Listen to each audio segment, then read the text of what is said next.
నా ఇష్టం, ఎకరం కాదు మొత్తం ల్యాండ్ 99 పైసలకి ఇచ్చేస్తా. నేను ఇస్తాను. ఫార్చ్యూన్ 500 కంపెనీస్ అందరికి నేను 99 పైసల్లోనే గజాని కాదు ఎకరంగా మొత్తం భూమి ఇస్తా. తప్పేంటి? నా ఇష్టమయ్యా, నేను ఇస్తాను. ప్రజలకు సంబంధించిన ఆస్తి అంటే ఏమనుకుంటున్నారు మీరు? పప్పు బెల్లాల్లాగా 60,000 ఎకరాలు పంచిపడేసి 6 లక్షల కోట్ల రూపాయలు దోచుకొని విదేశాలకి వెళ్ళిపోయి డబ్బులు దాచిపెట్టుకుంటున్నారే. రాష్ట్రంలో ప్రజాధనం మీద ప్రజలకు అధికారం ఉండదా? ప్రజల తరపున మాట్లాడే మాలాంటి వాళ్ళకి అధికారం ఉండదా? ఒక విలేకరు ఒక ప్రశ్న అడిగితే మీరేం చెప్పాలి? లేదమ్మా, కంపెనీల కోసం మేము ఇస్తున్నాము, మేము ఒకవేళ అయితే లీగల్గా నా ఇష్టం నేను ఇస్తా. ఆ అధికారం కష్టం కాదు సార్. నువ్వెవడోసారి ఇవ్వటానికి 18 నెలల కిస్క నువ్వెవడో కోన్కిస్కా గొట్టం, 3 సంవత్సరాల తర్వాత నువ్వెవరో ఇంకా కోన్కిస్కా గొట్టం ఎవడకూడదు.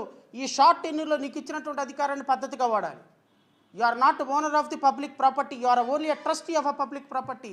Please mind it. ఫార్చ్యూన్ 500 కంపెనీలకు ఇచ్చావా? Raheja corporation real estate private limited at a cost of ₹99 Paisa.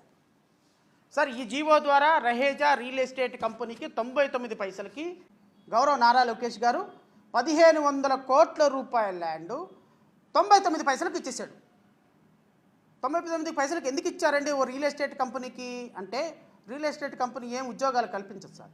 Real estate company ఈ ల్యాండ్ని తీసుకొని ప్లాట్లు వేసుకొని అమ్ముకుంటుంది. ఈ ప్లాట్లు వేసుకొని అమ్ముకునే కంపెనీకి 1500 కోట్ల రూపాయల ల్యాండ్ ఈ జీవో ద్వారా ఇచ్చేసి ఏమంటున్నాడు నిన్న? ఫార్చ్యూన్ 500 కంపెనీలకు డబ్బులు ఇస్తే తప్పేంది? టీసీఎస్ ఇచ్చాను, కాగ్నిజెంట్ ఇచ్చాను, ఈ రెండే చెబుతారు, ఇంకేం చెప్పరు.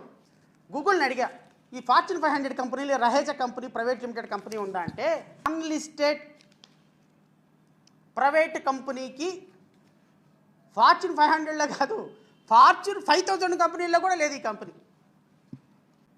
1500 కోట్ల రూపాయల ల్యాండ్ ఒక రియల్ ఎస్టేట్ కంపెనీకి ఫార్చ్యూన్ 500 కంపెనీలకు ఇచ్చేసారని చెప్పినటువంటి మీరు 99 పైసలకి ఏ కాన్సెప్ట్లో ఇచ్చారు సార్?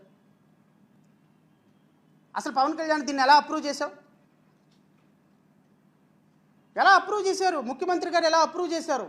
ఎస్ఐపిబి కమిటీ ఏ విధంగా దీన్ని అప్రూవ్ చేసి రాష్ట్ర ప్రజలకు సంబంధించిన 1500 కోట్ల రూపాయల ల్యాండ్ 99 పైసలకి రహేజా రియల్ ఎస్టేట్ కంపెనీకి ఇవ్వటానికి ఫార్చ్యూన్ 5000 కంపెనీస్లో లేని అన్లిస్టెడ్ కంపెనీకి మీరు ల్యాండ్ ఇచ్చి సొల్లు కబుర్లు, సోది కబుర్లు, విశాఖపట్నంలో అక్కడికి వెళ్తే టీ తాగుతాను, ఇక్కడికి వస్తే బిస్కెట్ తింటాను, ఆ డబ్బులు కూడా నేను ఇంటి దగ్గర నుంచి తీసుకొచ్చిన డబ్బులు, నా ముంత పగల కూడా తీసుకొచ్చుకున్న డబ్బులు అని రాష్ట్ర ప్రజలకు చెబితే ఎలా? ప్రజలు ఆలోచించాలి కదా.